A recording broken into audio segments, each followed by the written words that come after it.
Hi guys, आज जो book पढ़ने जा रही हूँ इस बुक का नाम है 0 to 1। चैप्टर 1 भविष्य की चुनौती। जब भी मैं किसी नौकरी के लिए किसी का साक्षात्कार लेता हूँ तो मैं इस सवाल से शुरू करता हूँ, क्या आप कोई ऐसा महत्वपूर्ण सत्य जानते हैं जिसे बहुत कम लोग सहमत हों। यह सवाल सुनने में आसान लगता है क्योंकि यह सीधा है, असल में जवाब देना बहुत मुश्किल है। यह बौद्धिक रूप से कठिन है क्योंकि स्कूल में हर किसी को जो ज्ञान सिखाया जाता है वह परिभाषा पर निर्भर करता है, और यह मनोवैज्ञानिक रूप से भी कठिन है क्योंकि उत्तर देने का प्रयास करने वाला कुछ ऐसा कहेगा जो ज़्यादा प्रसिद्ध नहीं है जिसे वह जानता है। हम जानते हैं कि शानदार सोच दुर्लभ है, लेकिन यह भी तो सोच है कि साहस प्रतिभा की तुलना में कम नहीं होना चाहिए। आमतौर पर मैं इस तरह के उत्तर सुनता हूँ, हमारी शैक्षणिक प्रणाली टूट गई है और तत्काल इसे ठीक करने की ज़रूरत है, या अमेरिका साधारण असाधारण है, या कोई भगवान नहीं है। यदि ये बुरे जवाब हैं। पहला और दूसरा कथन सत्य हो सकता है, लेकिन कई लोग पहले से ही उनके साथ सहमत हैं। तीसरा उत्तर बस एक परिचित विषय है, बहस को एक तरफ से ले जाता है।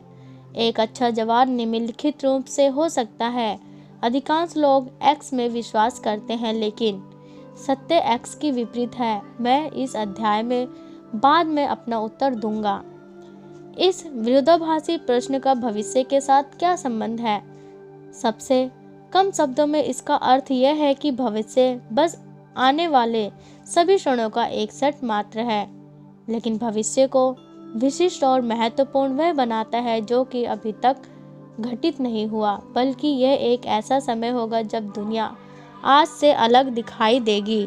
इसका मतलब है कि अगर हमारे समाज में अगले 100 वर्षों तक कुछ भी नहीं बदला है तो भविष्य 100 साल से अधिक दूर है।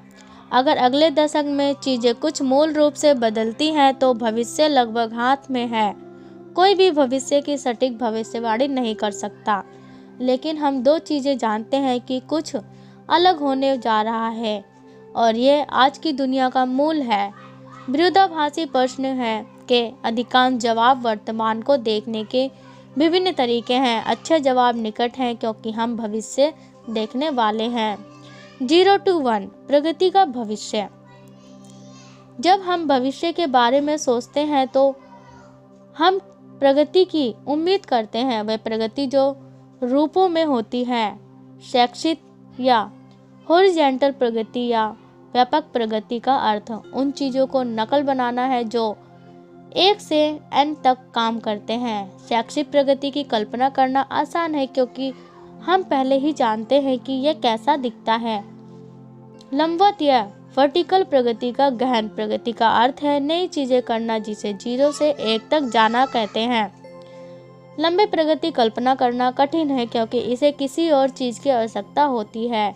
यदि आप एक टाइपराइटर कट लेते हैं और वैसे ही 10 टाइपराइटर बनाते हैं तो आपने शैक्षिक प्रगति की है। यदि आपके पास टाइपराइटर है तो आप वर्ड प्रोसेसर बनाते हैं तो आपने लंबवत प्रगति की है। मेरको स्तर पर शैक्षिक प्रगति के लिए एक शब्द है, वैश्वीकरण। इसके अंतर्गत चीज़ें बनती एक जगह हैं और वे काम कर हर जगह करती हैं। चीन वैश्वीकरण का बेहतरीन उदाहरण है। इसकी 20 साल की योजना आज के अमेरिका की तरह बनता है। चीनी हर उस सामान या सेवा की नकल बना रहा है जो विकसित दुनिया में काम कर चुके हैं। 19वीं शताब्दी के सेल मार्ग, 20वीं शताब्दी के एयर कंडीशनिंग और यहाँ तक कि पूरे शहर भी वे चीज़ों को बनाने की प्रोफेशन से कुछ स्टेट की छोड़ते हैं। कंडीशनिंग और यहाँ तक कि पूरे शहर में वे चीज़ों को बनाने की प्रोसेस के कुछ स्टेप ही छोड़ते हैं या बदलते हैं। जैसे उदाहरण के लिए वह लैंडलाइन स्थापित किए बिना वायरलेस पर जा रहे हैं। आखिर में वे सभी की नकल ही तो बना रहे हैं। टेक्नोलॉजी वर्टिकल प्रगति 0 से 1 का बेहतरीन उदाहरण है। हाल के दशकों में सूचना प्रौद्योगिकी की तीव्र प्रगति ने सिलिकॉन वैली की सामान्य रूप से प्रौद्योगिकी की राजधानी बना दिया है, क्योंकि कंप्यूटर के लिए प्रौद्योगिकी की सीमित होने का कोई कारण नहीं है। उचित रूप से समझने के लिए चीज़ों को बनाने का कोई भी नया और बेहतर तरीका नहीं है। चूँकि वैश्वीकरण और तकनीक प्रगति के दो भिन्न तरीके हैं, इसलिए दोनों एक ही समय में या तो या नहीं है। उदाहरण के लिए, वैश्वीकरण और तकनीक ने सन 1815 से 1914 तक तेजी से विकास किया। पहले विश्व युद्ध और किजेंसर की यात्रा के बीच 1971 में चीन साथ संबंधों को फिर से खोलने के प्रयास हुए। उस समय चीन में तेजी से तकनीकी विकास हो रहा था, लेकिन वैश्वीकरण अभी न के समान ही था। 1971 के बाद से हमने सीमित तकनीकी विकास के साथ तेजी से वैश्वीकरण देखा, जो ज़्यादातर आईटी तक ही सीमित रहा। वैश्वीकरण के इस युग में हमारे लिए कल्पना करना आसान है कि आने वाले दशकों को अधिक एकरूपता और समानता आएगी, यहाँ तक कि हमारे रोज़मर्रा की भाषा में भी बताती है कि हम एक प्रकार के तकनीकी इतिहास के अंत में विश्वास करते हैं। दुनिया के विभाजन से हमारा तात्पर्य है कि तथाकथित विकसित और विकासशील देशों में बंटवारा।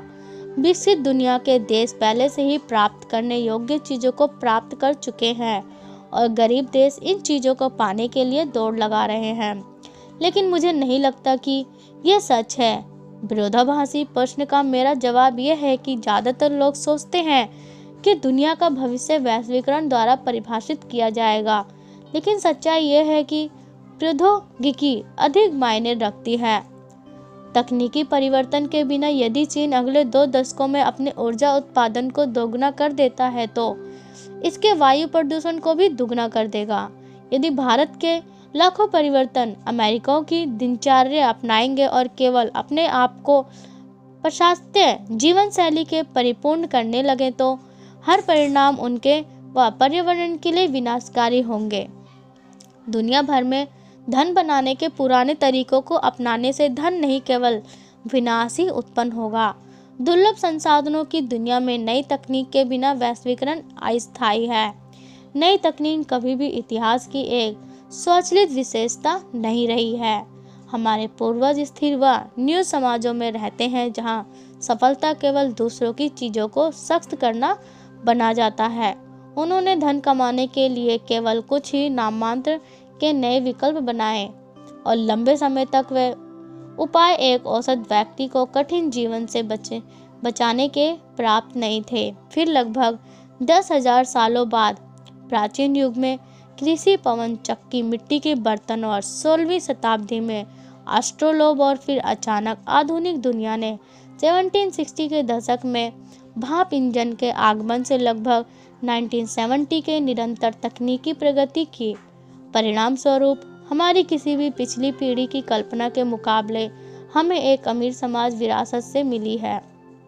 हमारे माता पिता और दादा दादी को छोड़कर कोई भी पीढ़ी 1960 के दशक के अंत में जो सोचते थे कि ये प्रगति इसी तरह निरंतर चलती रहेगी, वह उन्होंने उम्मीद की थी कि वह घर के लिए बहुत सस्ती बिजली का उपयोग करेंगे और एक 4 दिवसीय दूर बनाकर चंद्रमा पर छुट्टियां मनाएंगे, पर वह नहीं हुआ। हमारे स्मार्टफोन हमें इस तथ्य से विचलित करते हैं कि हमारे आसपास का परिवेश अजीब तरह से पुराना है।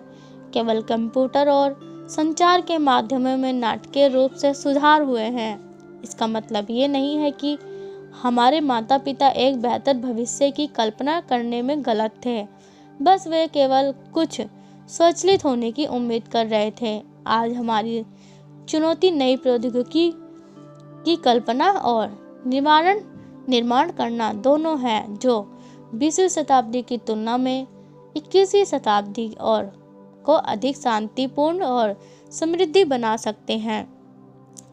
स्टार्टअप सोच नई तकनीक नए उद्योग में शुरू होती है, जिसे स्टार्टअप कहते हैं। राजनीति में संस्थापक पिता से, विज्ञान में रॉयल सोसाइटी से फेयरचिल्ड सेमीकंडक्टर के व्यापार में मिशन की भावना से जुड़े लोगों के छोटे समूह ने दुनिया को बेहतर बनाने के उद्देश्य से काम किया और दुनिया को बेहतर बना दिया। इसके लिए सबसे आसान स्पष्टीकरण है, बड़े संगठनों में नई चीज़ों को विकसित करना मुश्किल है और इसे अपने आप करना भी मुश्किल है। नौकरशाही पदानुक्रम धीरे धीरे बढ़ते रहते हैं और लाभों को हानि से दूर रखते हैं। दूसरी तरफ एक अकेला प्रतिभावान इंसान कला या साहित्य के क्षेत्र को बढ़ा सकता है, लेकिन वह कभी भी पूरे उद्योग को नहीं बना सकता। स्टार्टअप एक सिद्धांत पर काम करते हैं, आपको सम्मान प्राप्त करने के लिए अन्य लोगों के साथ काम करने की ज़रूरत है, लेकिन आपको भी इतना छोटा रहने की आवश्यकता है कि ताकि आप वास्तव में वह काम कर सकें।